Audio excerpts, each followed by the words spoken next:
DXY का daily time frame में trend इस वक्त डाउन साइड पे चल रहा है, जिसकी करंट मार्केट प्राइस इस वक्त 102.8 है। अगर मार्केट यहाँ से अपना प्रीवियस लो ब्रेक करके यहाँ इस जोन तक आती है तो एक्सपेक्टेड है कि मार्केट यहाँ से पुल बैक कर सकती है। जहाँ पे एक डिमांड जोन है जो कि इतना स्ट्रॉन्ग नहीं है, लिहाजा स्मॉलर टाइम फ्रेम में कन्फर्मेशन चल रही है। अगर आप कैंडलस्टिक पैटर्न्स पे काम करते हैं तो यहाँ कोई रिवर्सल पैटर्न देखेंगे और VSA पे काम करने वाले यहाँ पे साइन ऑफ स्ट्रेंथ आइडेंटिफाई करेंगे और कंफर्मेशन के बाद ही ट्रेड करेंगे। गाइज इस वीडियो को पूरा देखिएगा, आगे चल के दो पेयर्स ऐसे भी आएंगे जिसमें आपको एग्जैक्ट एंट्री लेवल और स्टॉप लॉस के साथ साथ टारगेट्स भी बताए जाएंगे और उन्हें फॉलो करने का तरीका।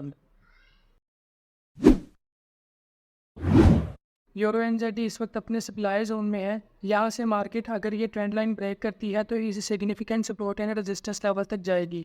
अगर आप ब्रेकआउट पे ट्रेड करने वाले ट्रेडर हैं तो आप इस ब्रेकआउट के बाद रीटेस्ट का वेट करेंगे और उसके बाद सेल करेंगे। इसी तरह अगर मार्केट अपना ये सप्लाई जोन ब्रेक करती है तो आप इसके रीटेस्ट पे बाय करेंगे। पर्सनली मैं ब्रेकआउट पे ट्रेड नहीं करता, इसलिए ना तो मैं यहाँ से सेल करूँगा और ना ही यहाँ से बाय करूँगा। मैं वेट करूँगा कि मार्केट ये जोन ब्रेक करे और यहाँ इस लेवल पर आए और यहाँ से फिर मैं इसे सेल करूँगा और टारगेट मेरा 1.75610 होगा। यूरो AUD यूरो OZ की नेक्स्ट वेव अप साइड पे बनती थी, जो कि आप देख सकते हैं कि कितने ही खूबसूरत अंदाज में अप साइड पे गई है मार्केट। ये 1.59 से मार्केट बाइंग साइड पे जाना स्टार्ट हुई थी और अभी इस वक्त 1.63 पे चल रही है। हमारा टारगेट जो कि यहाँ तक था मोर देन 300 पिप्स बनता था, अचीव हो चुका है। एक बात का आपने खास ख्याल रखना है कि रैंडमली किसी भी ट्रेड में आपने एंटर नहीं होना। आपने बस इसे अलाइन करना है अपने ट्रेडिंग सिस्टम या जो भी स्ट्रेटजी आप यूज़ करते हैं। अगर उसके मुताबिक ट्रेड बनती होगी तो आप करेंगे, अदरवाइज इग्नोर कर देंगे। यूरो JPY येन के जितने भी पेयर्स हैं जैसा कि पाउंड येन, स्विस येन, कैट येन, इनमें नेक्स्ट वीक हम सिर्फ सेलिंग अपॉर्चुनिटी ही देखेंगे। किसी भी किस्म की बाइंग अपॉर्चुनिटी अगर बनती भी हुई तो उसे हम इग्नोर कर देंगे। यूरो येन अगर इस एरिया में आता है तो हम सेलिंग अपॉर्चुनिटी देखेंगे का ये मतलब नहीं है कि हम सेल कर देंगे। अगर यहाँ मेरी स्ट्रेटजी के मुताबिक सेल बनती हुई तो ही सेल करेंगे। जैसा कि मैं आपको पहले भी बता चुका हूँ कि अगर आप कैंडलस्टिक पैटर्न्स पे काम करते हैं तो रिवर्सल पैटर्न आइडेंटिफाई करेंगे और अगर VSA पे काम करते हैं तो साइन ऑफ वीकनेस आइडेंटिफाई करेंगे, वॉल्यूम देखेंगे। VSA पे काम करने वाले समझ गए होंगे। और अगर यहीं से मार्केट रिवर्स कर जाती है तो हम इग्नोर कर देंगे और किसी दूसरे पेयर में अपॉर्चुनिटी ढूंढेंगे।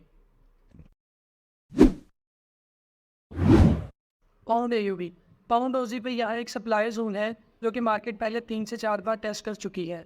ये बिगर टाइम फ्रेम में मैं आपको दिखा देता हूँ। 21 मई को मैंने यहाँ से सेल करवाया था जो कि एक प्रीमियम सिग्नल था और ये इसका टारगेट भी हिट हो गया है, जो कि 1:5 की ट्रेड थी। अब बहुत ज़्यादा चांसेस है कि मार्केट ये जोन ब्रेक करके ऊपर निकल जाएगी क्योंकि इस वक्त इसकी स्ट्रेंथ बहुत कम हो चुकी है। और अगर ऐसा होता है तो हम इस पॉइंट पर सेलिंग अपॉर्चुनिटी देखेंगे। पाउंड JPY पाउंड येन इस वक्त बुलिश ट्रेंड में है। इसकी करंट मार्केट प्राइस 182.7 है जो कि अभी रुकता हुआ नज़र नहीं आ रहा। हम इसके 184.7 टू 186.7 के इन बिटवीन जाने का वेट करेंगे। अगर उससे पहले ही मार्केट रिवर्स कर जाती है तो हम इसे इग्नोर कर देंगे। CHF JPY स्विस येन इस वक्त अपने ऑल टाइम हाई पे है। इससे पहले इसने 1979 में अपना हाई बनाया था जो कि 158.4 था। अब लास्ट वीक तो इसने वो भी ब्रेक कर दिया है। तो ऐसी सिचुएशन में आपका price action, chart pattern, supply and demand, even order block कुछ भी काम नहीं आता। या फिर आप सहारा लेते हैं VSA का। यहाँ इस एरिया में अगर आपको end of rising market, buying climax, top reversal मिले तो आप ट्रेड कर सकते हैं। और अगर मार्केट यहाँ से रिवर्स कर जाती है तो आप ब्रेकअप स्ट्रक्चर का वेट करेंगे और बाद में सेलिंग अपॉर्चुनिटी फाइंड करेंगे। इस तरह की मार्केट कंडीशन में कंफर्मेशन ज़रूरी है।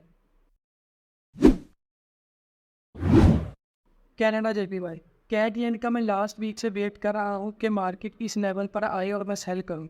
ये लास्ट वीक का एनालिसिस आप देख सकते हैं, 107.5 से बढ़कर 108.9 तक आ गया है। अब यहाँ से थोड़ी सी करेक्शन होगी, उसके बाद मार्केट वापस अपना प्रीवियस हाई ब्रेक करके इस जोन में आएगी तो हम सेल करेंगे।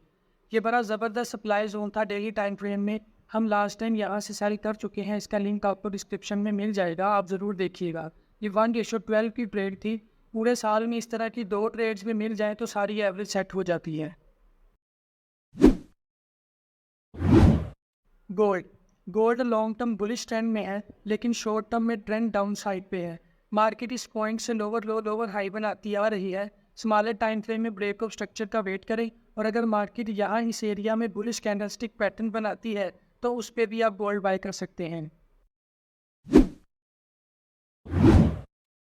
यूरो डॉलर, ये एनालिसिस मैंने लास्ट वीक में शेयर किया था, जिसकी 2 मूव लास्ट वीक में ही कंप्लीट हो गई है। अब नेक्स्ट वीक यूरो अगेन यहाँ से पुल बैक करेगा और अपना प्रीवियस हाई ब्रेक करेगा, और इस सप्लाई जोन से हम सेलिंग अपॉर्चुनिटी देखेंगे। डॉलर CHF, मार्केट इस पॉइंट से गिरते गिरते यहाँ इस पॉइंट से रिवर्स कर गई।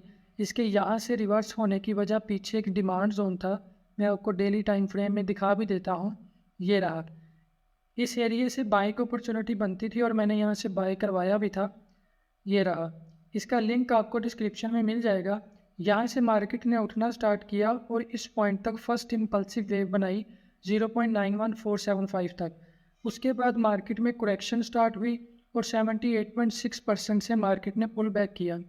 अब यहाँ से हम एक्सपेक्ट कर रहे हैं कि मार्केट अपना प्रीवियस हाई ब्रेक करेगी और यहाँ इस पॉइंट तक जाएगी, जो कि हमारा टारगेट भी है 0.93010।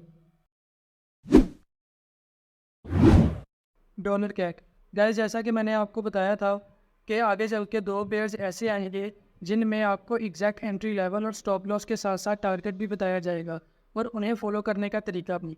तो उनमें से पहला ये रहा, डॉलर कैट का long term trend up side पे है और बिगर टाइम फ्रेम में इसकी करेक्शन चल रही है, जबकि 4 आवर्स टाइम फ्रेम में डाउन ट्रेंड चैनल बना हुआ है। ये जो नीचे वाली लाइन है डेली टाइम फ्रेम की अप ट्रेंड लाइन है, और ये दोनों यहाँ पर अलाइन हो रहे हैं, जिससे प्रोबेबिलिटी काफ़ी बढ़ जाती है। इसका एंट्री पॉइंट आपका जो होगा वो 1.31325 होगा, जबकि इसका स्टॉप लॉस 1.30325 है और इसका टारगेट 1.35325 है, और ये 1:4 की ट्रेड है। इसको लगाने का तरीक़ेकार ये है कि आपने बाय लिमिट लगानी है और साथ SL और TP सेट कर देना है। जैसे ही प्राइस इस लेवल पर आएगी आपका ऑर्डर ऑटोमेटिकली एग्जीक्यूट हो जाएगा। और जिनको बाय लिमिट और सेल लिमिट के बारे में नहीं पता वो कमेंट सेक्शन में बता सकते हैं, मैं उस पर भी एक छोटी सी वीडियो बना दूंगा। और जो लोग एग्रेसिव ट्रेडर हैं, जिनमें पेशेंस की कमी है, या जो ये समझते हैं कि मार्केट यहीं से ऊपर जा सकती है और अपॉर्चुनिटी मिस हो सकती है, तो वो करंट मार्केट प्राइस पे भी एंटर हो सकते हैं। उससे आपका रिस्क एंड रिवार्ड रेशो थोड़ा सा डिस्टर्ब होगा, बट चलेगा। NZD/USD हम एक्सपेक्ट कर रहे थे कि थोड़ा और ऊपर जाने के बाद गिरेगा, लेकिन ये पहले ही नीचे चला गया। अभी हम बस वेट करेंगे, जैसे ही इसकी पिक्चर क्लियर होगी मैं अपडेट कर दूंगा। ऑजी डॉलर का भी सेम ही है, ये हम एक्सपेक्ट कर रहे थे कि थोड़ा और ऊपर जाएगा, लेकिन नहीं गया। अभी फ़िलहाल हम इसके प्रीवियस लो के ब्रेक होने का वेट करेंगे, और अगर मार्केट यहाँ से अप साइड की तरफ जाती है तब भी हम इसके हाई ब्रेक होने के बाद ही फोकस करेंगे। यूरो कैट का ये एक फ्री सिग्नल था जो मैंने 6 जून को अपने ट्रेडिंग व्यू और ट्विटर पे शेयर किया था, जिसका टारगेट 1.49 है, जो कि 600 पिप्स बनते हैं। और ये लास्ट वीक मैंने थोड़ी सी करेक्शन की तरफ इशारा किया था, जो कि एग्जैक्टली वैसा ही हुआ है। अब मोस्ट प्रोबेबली कि ये पुल बैक करके मार्केट हमारे टारगेट की तरफ जाएगी। इसका भी लिंक आपको डिस्क्रिप्शन में मिल जाएगा। NZD/CHF इस वक्त डेली टाइम फ्रेम के डिमांड जोन में आ चुका है। इसकी हम लॉन्ग टर्म बाइंग देख रहे हैं अप टू 0.63, जो कि करंट मार्केट प्राइस से 800 पिप्स बनता है। इस दौरान हम सिर्फ बाइंग अपॉर्चुनिटी आइडेंटिफाई करेंगे और सेलिंग अपॉर्चुनिटीज़ को इग्नोर कर देंगे। AUD NZD का भी free signal trading view Twitter पे मैंने 8 जून को शेयर किया था, जो कि इस वक्त 200+ पिप्स प्रॉफिट में चल रहा है। यहाँ से मार्केट थोड़ी सी करेक्शन के बाद अगेन हमारे टारगेट की तरफ बढ़ेगी, जो कि 1.0621 है। इसका भी लिंक आपको डिस्क्रिप्शन में मिल जाएगा। सिल्वर का long term trend up side पे है। 4 आवर्स टाइम फ्रेम में एक डाउन ट्रेंड चैनल बना हुआ है। अगर मार्केट ने इस चैनल की मिडल लाइन ब्रेक की तो यहाँ से एक्सपेक्टेड है कि मार्केट अप साइड पे निकल जाएगी।